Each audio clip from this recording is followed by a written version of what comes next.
Minority Leader. Thank you, Mr. President. In Abia South, I rise to second the motion that the MTEF and the FSP paper be referred to the appropriate committee as due. I so second. Distinguished colleagues, those in support of the motion say aye. Those against say nay. The ayes have it. The petition is referred, the MTEF should be given to the Senate Committee on Finance. Therefore, the committee is given a week. We expect that the Senate Committee on Finance will return the report to the Senate on Wednesday next week. Where is the chairman? The deputy is here? Deputy Chairman Finance. Okay. The report should be laid before the Senate on Wednesday next week. Leader of the Senate. Thank you, Mr. President. Mr. President, distinguished colleagues, the second order of the day is the resumption of the adjourned consideration of the report of the ad hoc committee on the 9th Senate legislative agenda. Distinguished senators will recall that further consideration on the report was deferred yesterday, Wednesday, 25th September 2019.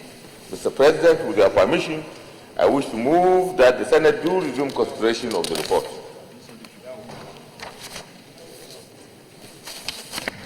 Minority Leader. Thank you, Mr. President. I second the motion that we resume consideration of the report. Those in favor of the motion say aye. Those against say nay. The ayes have it. Distinguished colleagues, you recall that we distributed the copies of the report yesterday. So the debate, the contributions will be taken, and I will invite the chairman to kickstart the debate. But I will also advise that we limit our contributions to a reasonable time so that many senators can contribute, because this is one issue that I'm sure many senators would like to speak on. The Senate Leader.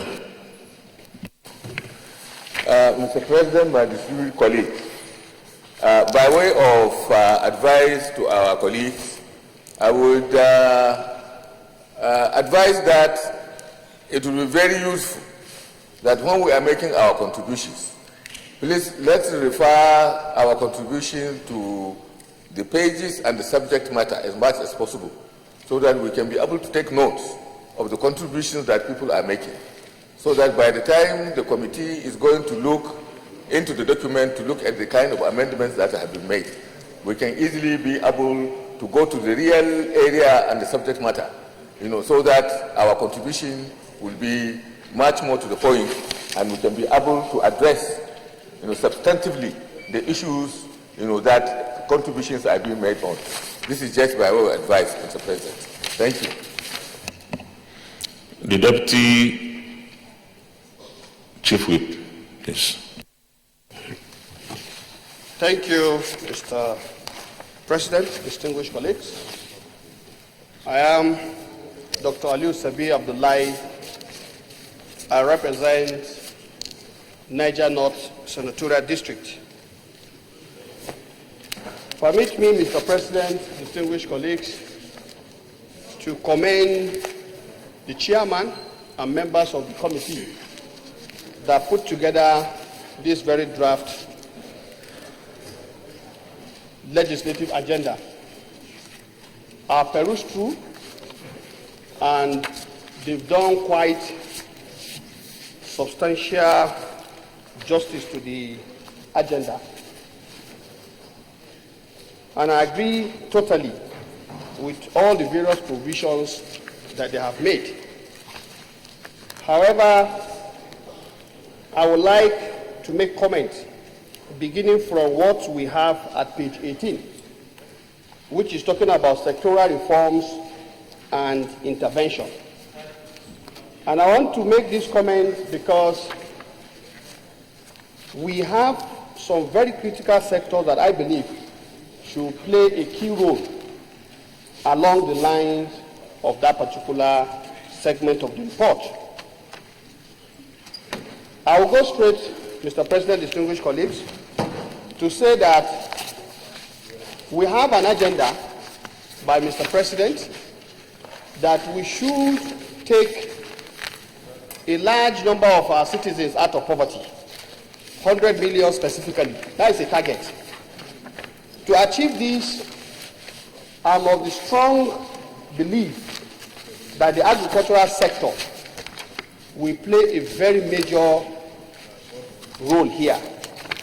And we know, even in some of the motions we've already taken, like the one on the oil palm industry, it is very obvious that the agricultural sector is in very, very, very dire need of attention.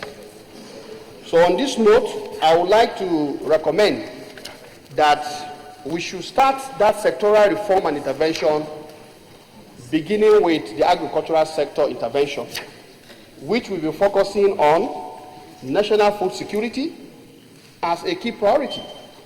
Because like we all know, a hungry man is an angry man. And the moment the food security of your citizens is not guaranteed, I doubt if you have any program that will definitely be successful when your people are hungry. So I believe we should take that as a very serious priority so that the laws within the context of our legislative intervention that will help to reposition the agricultural sector can be taken care of. The second component should be that we should also focus on how we can have legislative interventions that will support agricultural growth and productivity, specifically for export, so that we can have foreign exchange earnings, and for agro-industrial raw material, so that we can have some agro-industrial development. The second plank will be the solid minerals sector. We are aware that this is a sector that also has room for employing a number of our youths in the artisanal mining sector, and we've not specifically mentioned them. So these two areas, Mr. President, distinguished colleagues, I'm of the strong opinion should occupy a very, very prime position in the legislative agenda. And I'm saying this because I'm aware that we have so many areas of legislative intervention that we should be able to give attention to if we are to reposition the agricultural sector to play this critical role of helping to alleviate poverty, which we have mentioned here, of helping to create youth employment, which we have mentioned here. These are my submissions. I will yield the floor for others to have time. Senator Chukwuka Otazi. Thank you, Mr. President. I am Senator Chukwuka Otazi. I represent the good people of Enugu North Central District of Enugu State.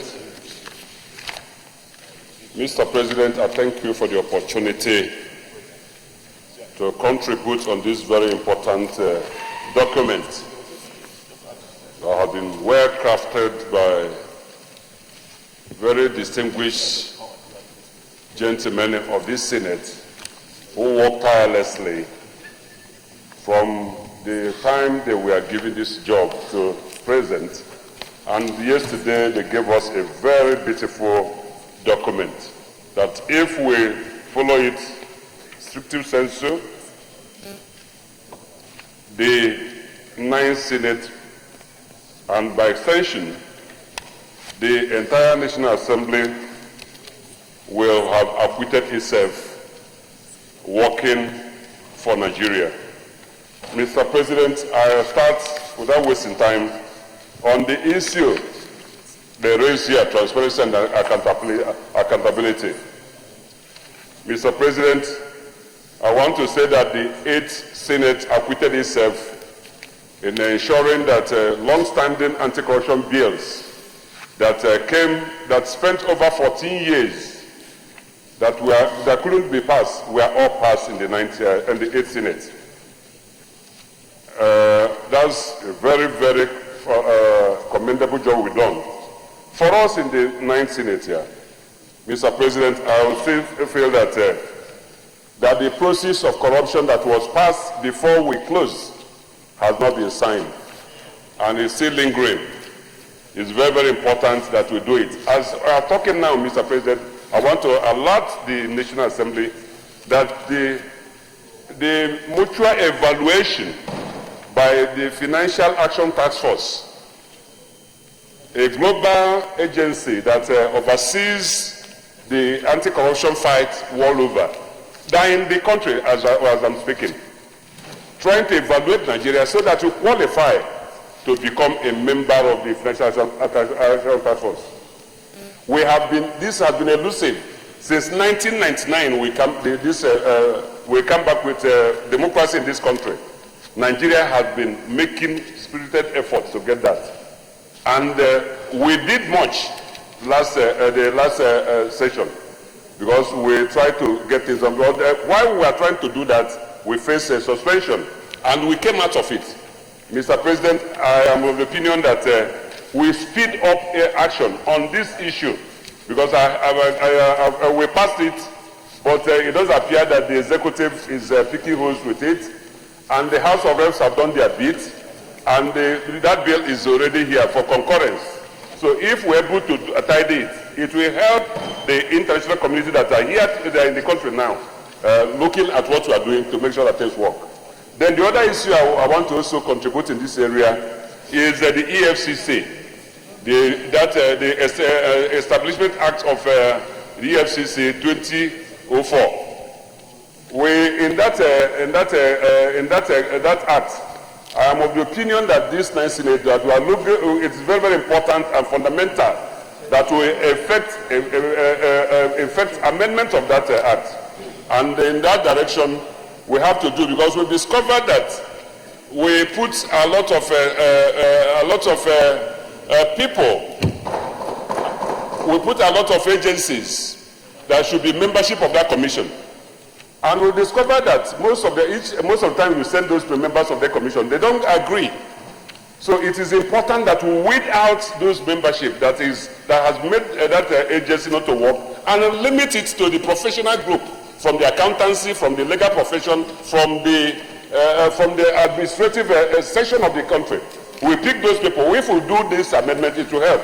And then, secondly, and this issue is anybody who is going to be in that position. In the act already which you have, we made it that confirmation comes to the National Assembly. But the sack does not come. When the executive wants to sack, they don't need to come to us. I'm of the opinion, in order to strengthen and make sure that anybody who is going to be there, that he can do his job and do it very well, must enjoy security of tenure. And that security of tenure is that if the Senate will confirm, if he's also going to be booted out, let the Senate also know. These are some of the things we are going to look into this issue. Then the other issue that I'm saying I want to also look into in this agenda that is before us here is the oversight function. Mr. President, you know that the oversight function is at the heart of legislative activity in any part of the world. And part of our job here is that while the public is complaining that we don't have, that so much is given to the National Assembly, in actual fact, the answer is that we don't have enough. And because if we don't have enough, we have enough budgetary provisions for us in the oversight. Many people will just be here visiting the MDAs in Abuja and not more. And we know that the problem is not in the MDAs in Abuja here. We have to go to areas where they are doing the jobs. In terms of providing for the accommodation, the transportation of our members, such has to be this. We need enough money for the National Assembly to do the job.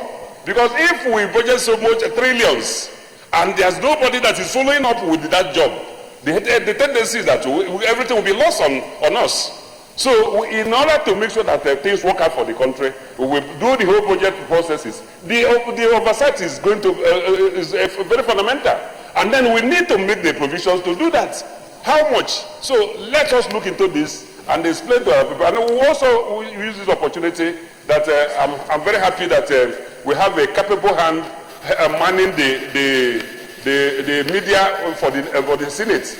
We want our people to be informed properly, because part of the problem why the society don't understand is that we don't inform them.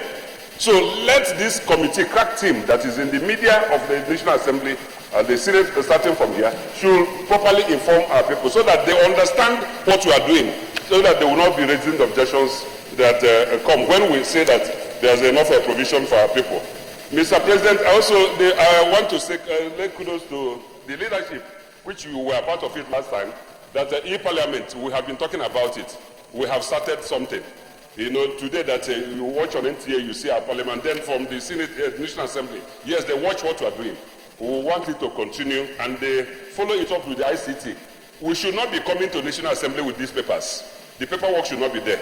If the ICT works very well, everybody will have his email. You just come over there. When you are coming to chamber here, you come with your tablet. You'll be reading whatever thing you've been doing, and then we stop this paperwork that is bothering all of us here. And Mr. President, the other issue I thought that is very, very important to us here is the PI bill, Petroleum Industry Bill. You say we have all the assemblies since 1999 have failed. Mr. President, the way we are properly constituted now, it will go into records and to a large extent to your personality as the most well-informed Senate President we have ever had here. There is no Senate President in this chamber, in this National Assembly since 1999 that has the capacity, they have the knowledge, they have the experience you have to be seated on that seat. So I want you, and you are the chairman of the National Assembly. We want you to use that. Round up. You see, I am asking Mr. Chairman that use that experience and opportunity to ensure that the petroleum industry bill is passed. If we do it, it is going to help this economy. With that, I say thank you for this opportunity. Thank you very much. Senator Suleiman Abdukwari. Yes. Thank you, Mr. President. Distinguished colleagues, I rise to speak in line with what has been presented before us.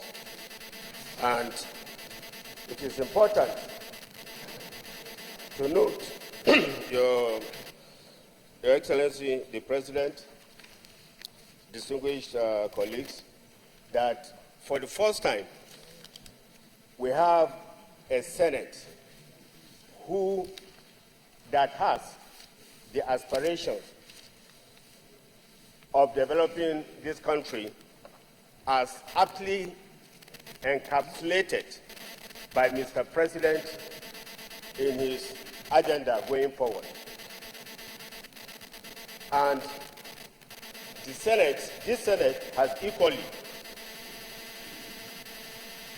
brought out an agenda which, in all ramifications, seems same and in tandem with what Mr. President seeks to achieve. So I am going to speak directly, having acknowledged the fact that this committee has done very well to some of the issues, but I ran into a few problems because my immediate past chairman of the Anti-Corruption and Financial Crimes has already spoken. And part of what I have, he has spoken to them, because the process of crime bill,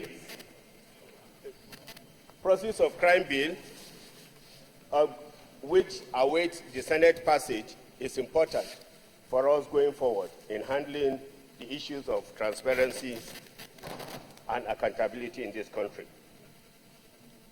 We have also, at a time, attempted to have a board for the EFCC. That is still also being awaited. He has spoken to that. But I equally want to say that youth employment occupies a very important aspect of what the Senate can do, moving the country forward. Distinguished ladies and gentlemen, we are sitting on a keg of gunpowder.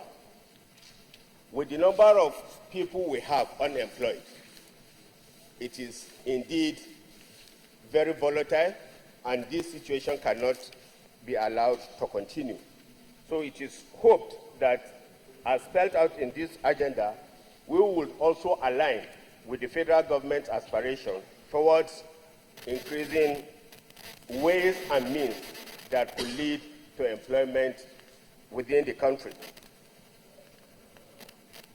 Looking at also education and health, the disposable incomes of Nigerians are every day being eroded by the poor facilities that we have to provide health services in the country. So much is also spent on education. A few of our state governors have made attempts to ensure that public schools are back to their best. Most of us seated here attended public schools that were functional and also that were working.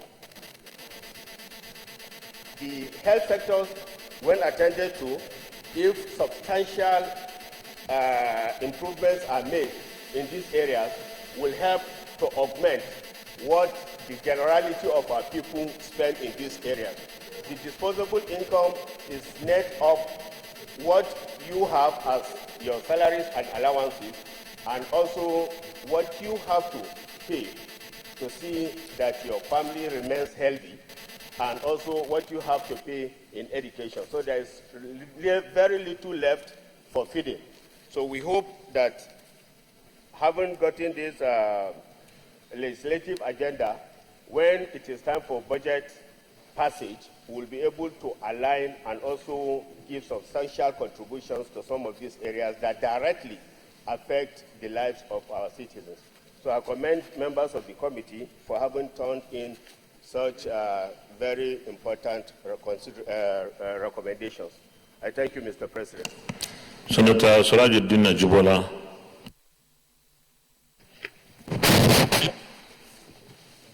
Mr. President, distinguished colleagues, I'm Dr. Surajuddin Ajibola Bashiru.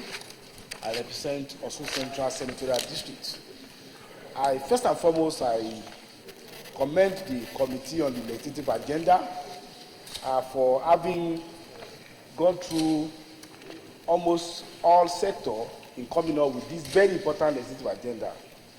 I will speak to some thematic areas and while commending them on what they have done, make some suggestions for further expansion.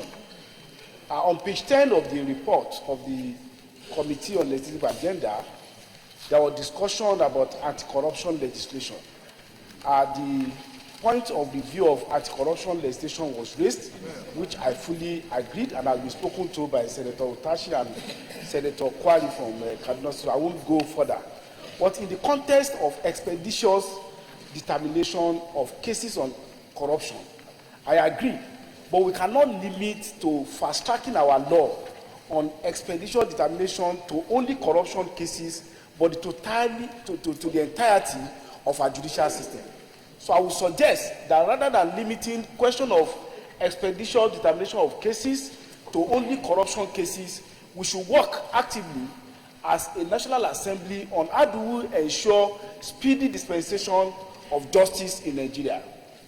A research has shown that the average gestation period of a litigation, which ordinary litigation apart from election petition that has a special dispensation under Section 285 of our Constitution, would take between 10 and 21 years for a case from the High Court up to the Supreme Court. There were some cases like that took almost a period of 21 years, only Boys Technical Services and Union Bank, on simple issue of litigation. So we need to address expeditious determination of cases. And one of the points should be that must all cases terminate at the Supreme Court in Nigeria? Then a Supreme Court that has a limited number of justices, can it take appeal from 36 or 37 judiciaries aside the National Industrial Court and also the Federal High Court? This is an aspect that I want us to look at. Then on page 12 of the legislative agenda, issue of capacity enhancement was examined. But with respect, it was examined in a very general perspective. I would rather say that we need to be specific as to program. And in this regard, I would suggest specifically that there must be refresher courses and retreats for senators on strategic areas of the competence of each of the committee. For instance, public finance management. We need to have refresher courses so that legislators will be able to know about this. Administration of justice, project finance and management, and key sector of the various demand of the legislator. There should be refresher courses. All of us are, yes, we are elected by our people, but all of us are not trained experts in all the fields that we are asked to come and make legislation. Also, our legislative aides, for them to be able to assist us maximally, there's a need for training for them in the different area of that. So that needs to also be reflected under capacity enhancement on page 4. Then there is also provision. There's a need to assist the National Institute of Legislative Study. But we even need to review how effective has it been, this organization, to the work of legislators. If they have not been so, then how would we make them to leave a value for money for the Nigerian people and give necessary assistance? On page 13, there is the theme of enhancement of internal operations of the committees. Yes, provisions were made in the legislative agenda, but specific addition could be that there must be provision on regular meetings of the committee and report whether such meetings are being held. Yesterday, issues were raised about possibility of some meeting turning to sole administration sector. So the question of how often are we expected by the rule to have meetings of this committee, and the periodicity has to be attached. Of course, the question of adequate funding of the committee also has to be addressed. Then on page 15 of the legislative agenda, there is issue of lawmaking. And reference was made to constitutional amendments, which I have been endorsed, particularly in the area of restructuring, devolution of power, and fiscal federalism, electoral reform, and bill progression, tracking, and monitoring. In this regard, there is a need to have what are even specific timelines for consideration of bills. We have an example of a situation whereby you have 14 years to consider a bill in the most vital sector of our economy. So there is a need to consider in the legislative agenda, give us a timeline and key performance to see whether a legislation is actually going on or not going on. But beyond reform of electoral law or petroleum industry, I've looked at the list of our laws. I will say, sir, most of the laws that we have in the compendium before us are obsolete law.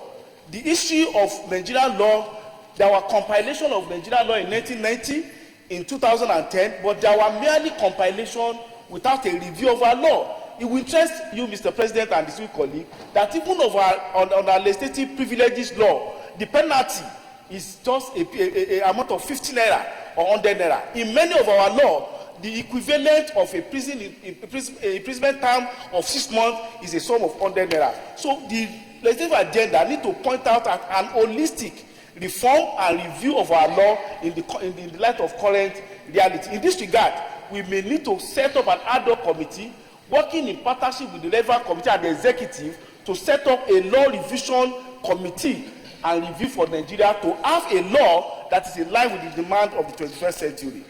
I will commend the fact that the legislative agenda is not restricted to strictly legalistic issues. Sectoral reforms and intervention were considered on page 18 of the report, and specifically here is the highlight of security, welfare, and safety of citizens. All of us who have been paying lip service to question of adequacy or otherwise of security architecture in Nigeria. The Distinguished Ajibola, try to round up. In this regard, to consider the issue of state police. With all the security operatives we have in Nigeria, army, police, they are said to be less than 1 million, and yet we have a population of 180 or 200 million. How adequate are these personnel? How adequate are their funding? So we should not continue to play ushers. We need to ask ourselves, is it not adequate for us to have within the framework of our constitution an arrangement where state authorities will also be able to be responsible and have the machinery to be responsible for maintenance of law and order? The issue of youth unemployment has been addressed, and I think we are sitting on a keg of gunpowder if we don't address economic development, and rejuvenation of our society to address issue of poverty, mass poverty, and unemployment. I thank you, Mr. President. I thank you, distinguished colleagues. Distinguished colleagues, I've taken a list of those who have raised their hands, so you don't even need to raise your hand again if you have already raised your hand. And it's in the order of first come, first serve.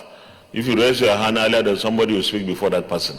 So you don't. If you raise your hand, I've written your name already. So you don't have to suffer raising your hand again.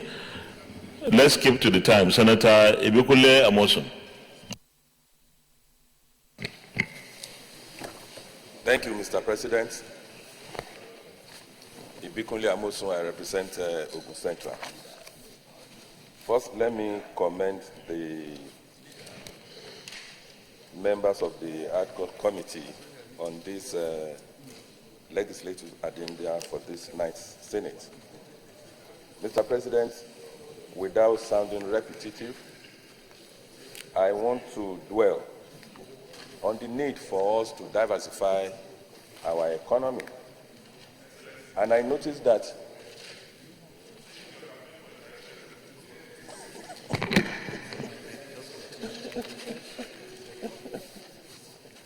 I want to stress the need for us to diversify our economy.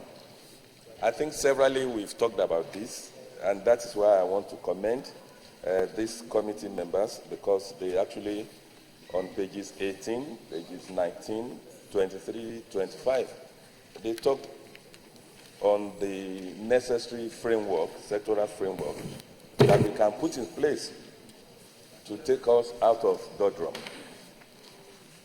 I actually have a motion on this, and I want to stress that we can use the instrument of agriculture, the sector of agriculture and solid mineral, including mining inclusive. Because you will notice the problem we have, and I'm happy that we've talked about this, even just yesterday and day before yesterday. We spoke extensively about this, about the fact that in the 60s, 50s, even early 70s, our economy was very buoyant. It wasn't like this. Even all the infrastructures that we did then was through the proceeds from agriculture. But all of a sudden, because of this advent of petroleum, we all become lazy. And Mr. President, there is a nexus between all of these crises that we are having, the insecurity and unemployment. And if we are to get it right as a nation, we must look inward and begin to do those things. Just like we say every morning, those things that, positive ones, that will help us as a nation. And I think if we, as a Senate, which we have been doing, we create that legislative framework to support, to back the government, the executive arm, to ensure that our agricultural sector and our mining and all the solid mineral sector are revived, of course it will help us. Look at what we are getting from oil, which is, we are now a monolithic economy. It was just in the last maybe 4 years or so that we see genuine efforts in making sure that we revive our agricultural sector. I said it before, that if you look at the trillion that we've been investing, subsidizing this petroleum sector, if we are to use 10%, even 5% of it in the area of agriculture, we will not be where we are. With all the money that we claim to get from petroleum, how many people has that been able to employ? We have almost 70%, 80% of our people, they don't have anything doing. And we are sitting on a cash cow if we do the right things. Indeed, imagine what we have done in the last maybe few years with the intervention of the federal government through the CBN, even the little assistance that was given to agricultural sector. You've seen the positive effect that is having now. Even if you are to take some areas and we just say, okay, let's focus on maybe wheat, rice, groundnut, all of those things that we have been. Look at cocoa. Today, Kenya, Ghana, all of them have overtaken us. And in time past, this is where our strength lies. So, Mr. President, we will, as a body, as a Senate, look into those areas how we can support our people by making sure that we create the enabling environment, supporting all of these sectors to make sure that we get our youth, millions of them, roaming around. And those are the people that now engage in all these, what I call vices that witness on a daily basis. Just today I saw it, we are going to discuss it on illegal mining. Look at what all these nations, South Africa, Kenya, even all of these smaller ones, look at what they are generating. Look at the number of people that they are employing. And unless we begin to do that, we will continue to just continue to chase shadow and move in circles without getting any result. Agriculture and all these solid minerals will bring inclusiveness. When you see our people every day, they wake up, they don't have anything doing. There are several of these people there, they don't have anything doing. Our micro, small, and medium-scale enterprises, they are not doing anything. Cottage industries, they have collapsed. If we get our acts right, you will notice that even all these multinationals, we will serve as feeders, all these small businesses. They will serve as feeders for them. We don't need to be running around. There will be import substitution. We will be getting our people to work. So, Mr. President, I will be coming up with a motion to stress the need for us to diversify Nigeria's economy. We have started. We are on the right path. I'm happy to even note that the federal government said they want to take about 1 million people out of poverty. The best way to do is to get them to work. And the sector that can create this work for them, this employment for them, is those sectors that we've mentioned. It is not limited to just those ones. But if we're able to get those ones right, then Nigeria will be the better for it. So, Mr. President, in commending the efforts of the committee members, let me say that we as a body should stress this, and we cannot be tired of bringing motions, even bills, that will strengthen what will help us to diversify our economy as a nation. Thank you, Mr. President.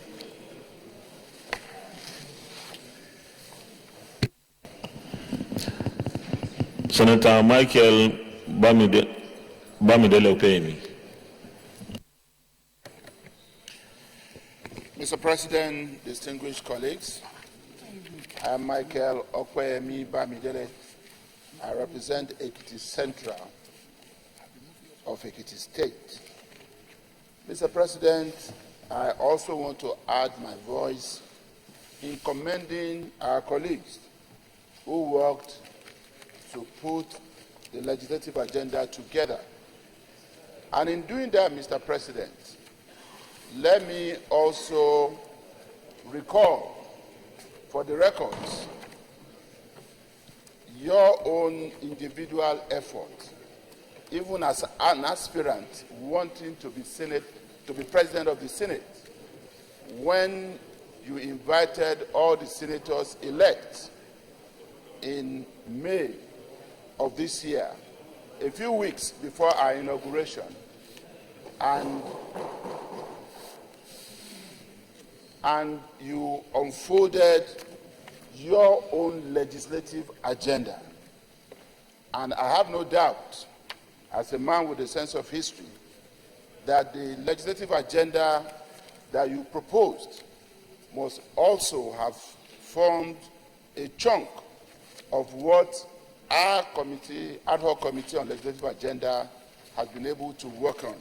So I also commend you for your vision, as I commend the legislative agenda committee that had codified everything for our own discussion.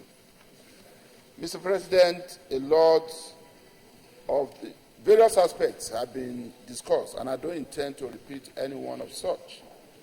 But let me emphasize, first, on the need for capacity building. This cannot be overemphasized. In the three aspects that need to be specifically attended to: building the capacity of elected legislators, building the capacity of those who constitute the bureaucracy of the National Assembly. And of course, building the capacity of those young men and women that elected legislators always bring with them to the National Assembly as legislative aides.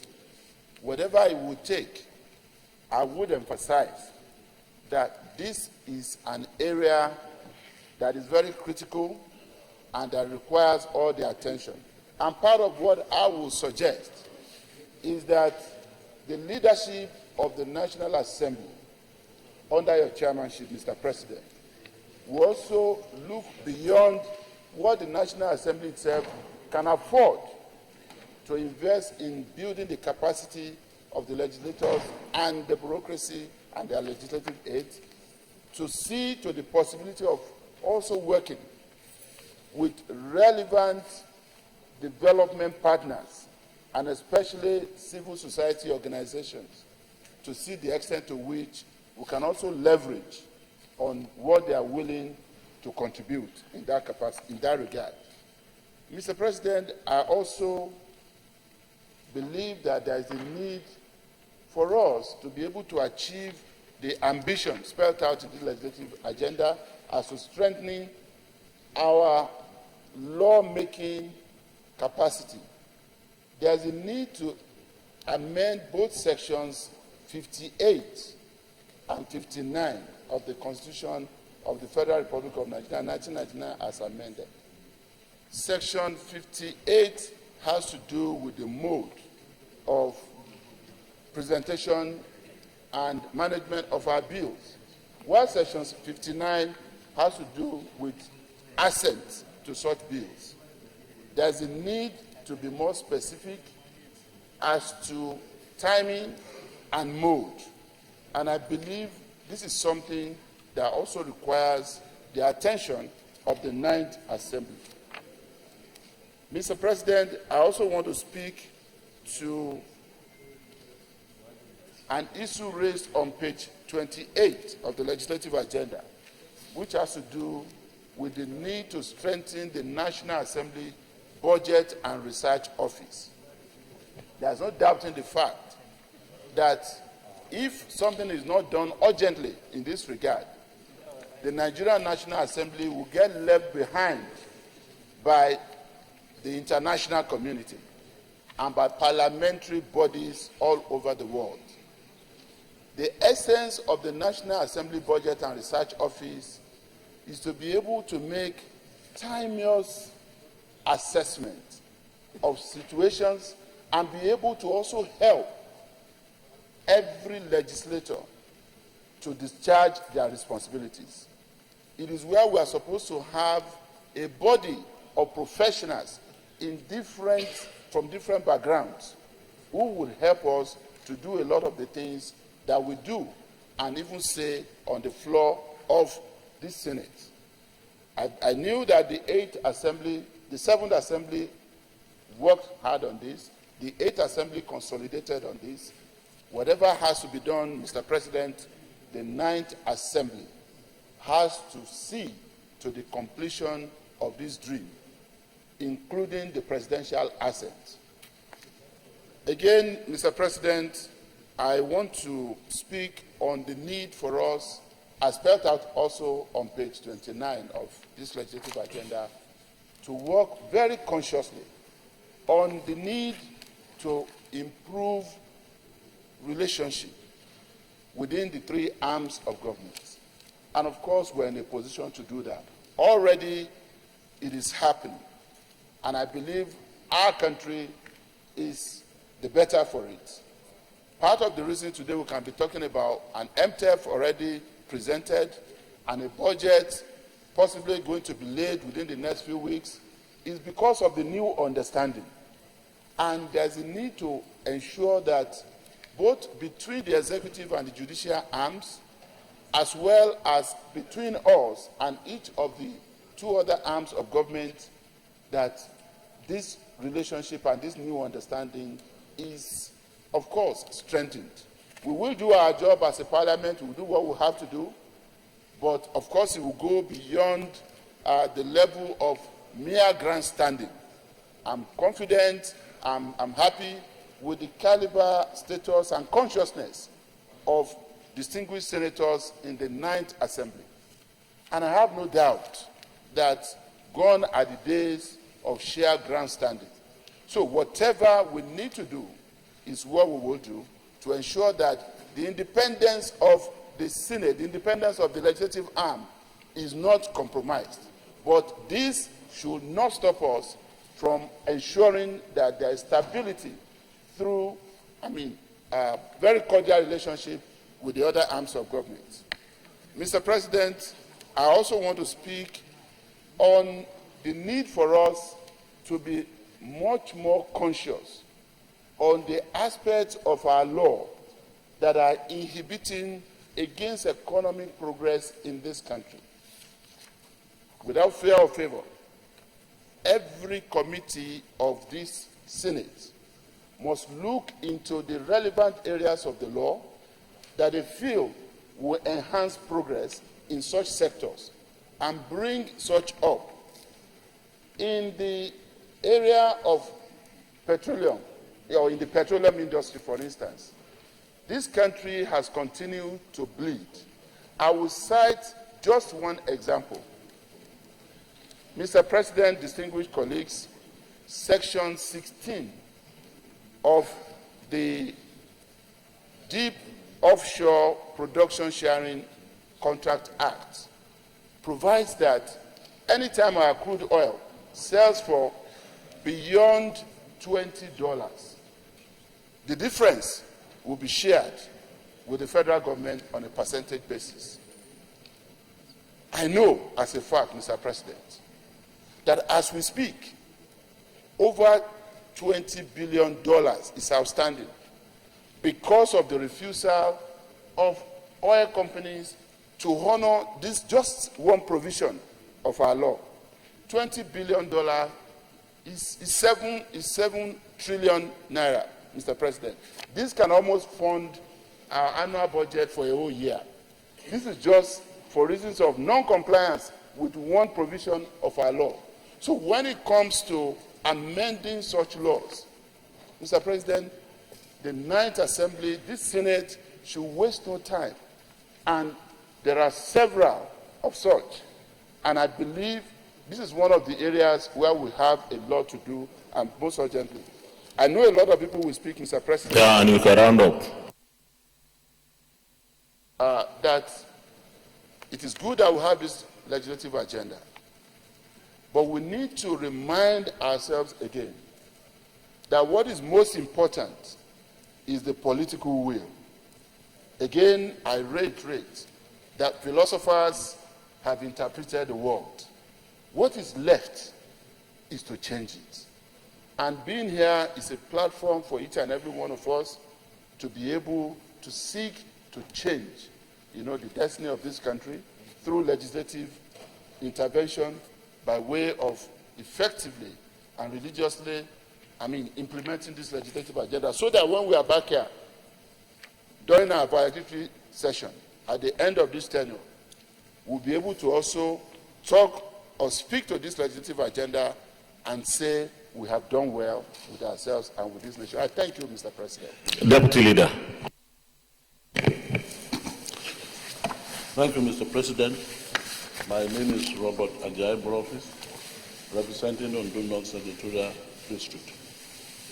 Mr. President, I want to acknowledge the fact that in my 8 years in the National Assembly, this is the first time we have a detailed document like this to discuss on legislative agenda, and I want to congratulate you.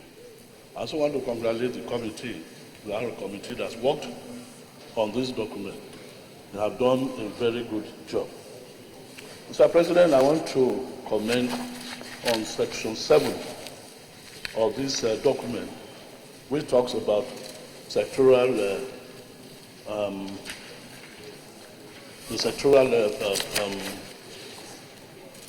reform. Mr. President, I've noted that science and technology has always received minimal attention in the affairs of this nation. In fact, it's considered to be as a social sector. But in fact, in most developed countries, science and technology have been mainstreamed in the economic policy. And the difference between developed countries and developing countries actually is reflected in their level of science and technology.